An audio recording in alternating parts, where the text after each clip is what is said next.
और यही नहीं, एडसेंस अपने मेन रिपोर्टिंग पेज से यूट्यूब डाटा और एडबुक डाटा को भी रिमूव कर देगा।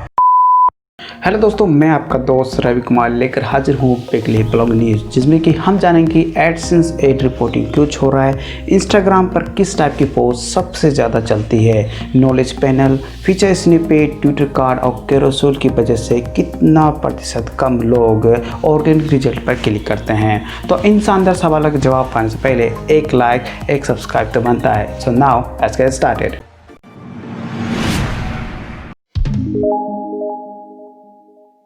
WordPress 5.5 native sitemap, native lazy loading, auto update, plugin and theme जैसे प्रमुख फीचर के साथ रिलीज हुई, लेकिन साथ ही ये बहुत सारे बग लेकर जिसके कारण मिलियंस ऑफ वेबसाइट ब्रेक हुई, बहुत से प्लगइन्स ने काम करना बंद कर दिया, यहाँ तक कि मेरे भी कुछ ब्लॉग्स ने प्रॉपरली काम करना बंद कर दिया, जिसके कारण मुझे वर्डप्रेस को डाउनग्रेड करना पड़ा था। लेकिन अब खुशी की बात कि 1 सितंबर को वर्डप्रेस ने इसके सॉल्यूशन के रूप में एक पेज फाइल को यानी 5.5.1 को रिलीज कर दिया है, जिसे आप भी अपडेट कर लें। एडसेंस अब से 3 साल से अधिक पुराने एड रिपोर्टिंग डाटा को डिलीट कर देगा, यानी आप केवल लास्ट 3 साल के एडसेंस डाटा को ही देख सकेंगे। और यही नहीं, एडसेंस अपने मेन रिपोर्टिंग पेज से यूट्यूब डाटा और एडबुक डाटा को भी रिमूव कर देगा। ये एडसेंस ऐसा इसलिए कर रहा है ताकि वे बेटर एक्यूरेसी, स्पीड और यूजेबिलिटी पा सके। ऐसे में अगर आपको 3 साल से अधिक पुराना डाटा चाहिए तो अभी फिलहाल एडसेंस में अवेलेबल है, उसे डाउनलोड कर सकते हैं।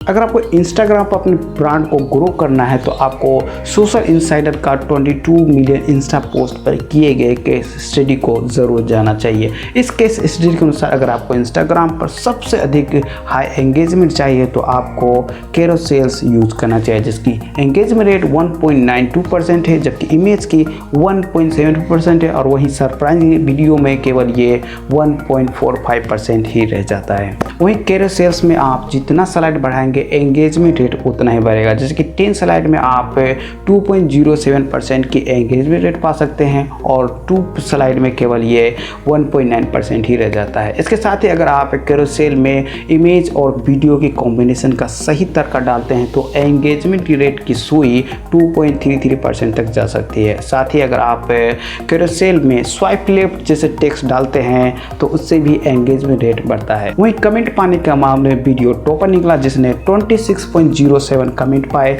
वहीं कैरोसेल ने 15.99 और एफिशिएंट इमेज केवल 7 कमेंट ही पा सका। इस न्यूज़ के अंत में हम आपको बताते चले कि 2017 से लेकर 2020 के बीच में पोस्टों पर किए गए इस केस स्टडी के अनुसार केवल 19.44% पोस्ट ही कैरोसेल थे, जिसमें भी केवल 4.9% कैरोसेल में स्वाइप लेफ्ट का मैसेज था। तो ऐसे में आप आसानी से समझ सकते हैं कि कितने सारे लोग इंस्टाग्राम पर हाई एंगेजमेंट पाने के सही तरीके को नहीं जानते हैं। तो ऐसे में अगर आपको हाई एंगेजमेंट चाहिए तो यूज करिए carousel with the 10 slide and swipe left message. अगर आप शुरू से मेरे एपिसोड देख रहे हैं तो आप जानते होंगे कि गूगल के senior webmaster trend analysis John Mueller के बातों में कितना विरोधाभास होता है, जिसका एहसास उन्हें भी हुआ और उन्होंने ट्विटर पर पूछ भी लिया कि आप यूट्यूब पर जॉन मुरर के कहे बातों पर ब्लाइंडली विश्वास करते हैं, तो 34.6% सबसे अधिक लोगों ने ना कहा। तो ऐसे में इस रिजल्ट को देख कर लगता है कि गूगल को जल्दी इनका रिप्लेसमेंट ढूंढ लेना चाहिए। आपको क्या लगता है? Popular SEO expert Brian Dean ने गूगल सर्च बिहेवियर पर रिसर्च किया, जिसमें उन्होंने 454 यूएसए बेस्ड ह्यूमन को शामिल किया और उन्हें विभिन्न गूगल सर्च टास्क का एक सेट परफॉर्म करने को दिया, जिसमें कि उस रिसर्च में उन्होंने पाया कि 23% user Google search auto complete suggestion को यूज करते हैं, वहीं ट्रांजैक्शन और कमर्शियल कीवर्ड के मामले में ये परसेंटेज बढ़ जाती हैं। टाइम टू फर्स्ट क्लिक की बात करें तो 50% यूजर ने 9 सेकंड लिए, 25 यूजर ने 5 सेकंड लिए, और average time to first click की बात करें तो वो 14.6 सेकेंड रहा। वहीं सेट फैक्टर की केवल 9% यूजर ही फर्स्ट पेज के बॉटम तक गए और केवल महज 0.44% यूजर ही दूसरे पेज पर गए। इसके अलावा 17% यूजर जो फर्स्ट क्लिक रिजल्ट से सेटिस्फाई नहीं थे वो एसआरपी पर बाउंस बैक कर गए, और वहीं 5% ऐसे यूजर दोस्तों जो मल्टीपल बाउंस बैक किए। ऐसे यूजर के बिहेवियर को पोगो स्टैकिंग कहते हैं, जो कि सेटिस्फेक्शन ना मिलने तक जारी रहता है। इसमें अगर किसी वेबसाइट के साथ ये पोगो स्टैकिंग ज़्यादा हो जाए तो गूगल उसकी रैंकिंग को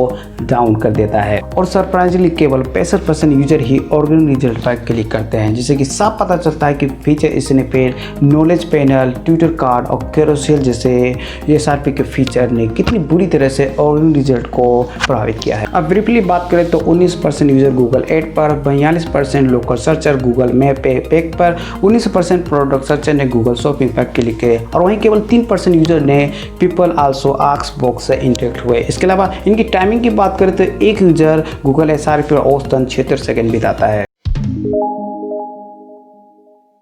वर्डफेंस ने 4 सितंबर को 1 मिलियन से अधिक वेबसाइट पर मैसिव अटैक को रिपोर्ट किया था। इसके पीछे मुख्य वजह थी पॉपुलर प्लगइन फाइल मैनेजर का वल्नरेबल होना। इस वल्नरेबिलिटी का फायदा उठाए हुए अटैकर ने 7 फ्रेंच आईपी, 3 कैनेडियन आईपी और 1 नीदरलैंड आईपी से मिलियंस ऑफ वेबसाइट पर अटैक किया।